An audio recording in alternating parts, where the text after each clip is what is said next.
നിങ്ങളുടെ ഡെസ്കിൽ വെച്ച് കഴിഞ്ഞാൽ അതിന്റെ ലുക്ക് തന്നെ മാറ്റുന്ന ഈ ഒരു സംഭവം ഉണ്ടാക്കാൻ ഭയങ്കര എളുപ്പമാണ്. എളുപ്പം മാത്രമല്ല, ഇതൊരു മൾട്ടി പർപ്പസ് സാധനം കൂടിയാണ്. അപ്പം നമുക്കിത് എങ്ങനെ ഉണ്ടാക്കാൻ നോക്കാം. ആദ്യം നിങ്ങളുടെ കയ്യിലുള്ള ഏറ്റവും കളർഫുൾ ആയിട്ടുള്ള ഒരു പേപ്പർ നോക്കി എടുത്തോളൂ. അപ്പോൾ എത്രയും പേപ്പർ കളർഫുൾ ആണോ നിങ്ങളുടെ ലൈറ്റ് അത്രയും കളർഫുൾ ആയിരിക്കും. അപ്പോൾ നിങ്ങളുടെ ഈ ഒരു ലാമ്പിന് എത്ര ഹൈറ്റ് വേണോ അതനുസരിച്ചുള്ള പേപ്പർ എടുക്കുക. എന്നിട്ട് അതിന്റെ ബേസ് ഒന്ന് മടക്കി കൊടുത്തിട്ട് ഇതിന്റെ താഴെ ഇങ്ങനെ ഒന്ന് കട്ട് ചെയ്തെടുക്കണം, ഈ ഷാർക്കിന്റെ ഒക്കെ പല്ല് പോലെ.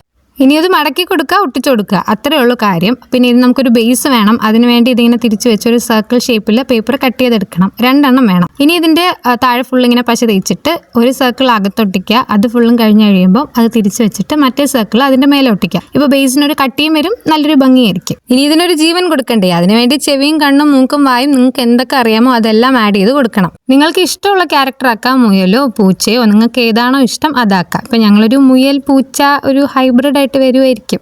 അങ്ങനെ കണ്ണും മൂക്കും വായും മീശയൊക്കെ വരച്ചപ്പോൾ ആള് സുന്ദരനായി. ഇനി ഒരു സാധനം കൊള്ളാമെങ്കിൽ നമ്മൾ എന്ത് ചെയ്യും, വീണ്ടും 1-2 കൂടി ഉണ്ടാക്കും. ഇനി നിങ്ങൾക്ക് ഇഷ്ടമുള്ള പോലെ ഇവനെ ഉപയോഗിക്കാം. ഇതുപോലെ ചോക്ലേറ്റ്സ് ഇട്ട് വെക്കാം, പേനിട്ട് വെക്കാം, പെൻസിലിട്ട് വെക്കാം. പക്ഷെ ഇതൊന്നും അല്ല, ആ ലൈറ്റ് അങ്ങ് വെച്ചു കൊടുത്തപ്പോഴാണ് ഇയാളുടെ ലുക്ക് തന്നെ അങ്ങ് മാറി മറിഞ്ഞത്. എന്ത് ഭംഗിയായിരുന്നെന്നോ. ഒറ്റ നോട്ടത്തിൽ കണ്ടാൽ നമ്മൾ ഉണ്ടാക്കിയതാണെന്ന് പറയേയില്ല. നമ്മൾ ഓൺലൈനിലൊക്കെ ലാമ്പ് വാങ്ങിക്കുന്നതിനെക്കാട്ടിലും അഫോർഡബിൾ ആയിട്ട് ഇത് നമുക്ക് വീട്ടിൽ തന്നെ ഉണ്ടാക്കാം എന്ന് പറയുമ്പോൾ പിന്നെ ഇതിൽ കൂടുതൽ എന്ത് വേണം. അപ്പോൾ എല്ലാവരും ഉണ്ടാക്കി നോക്കിക്കോ, സൂപ്പറാണ്.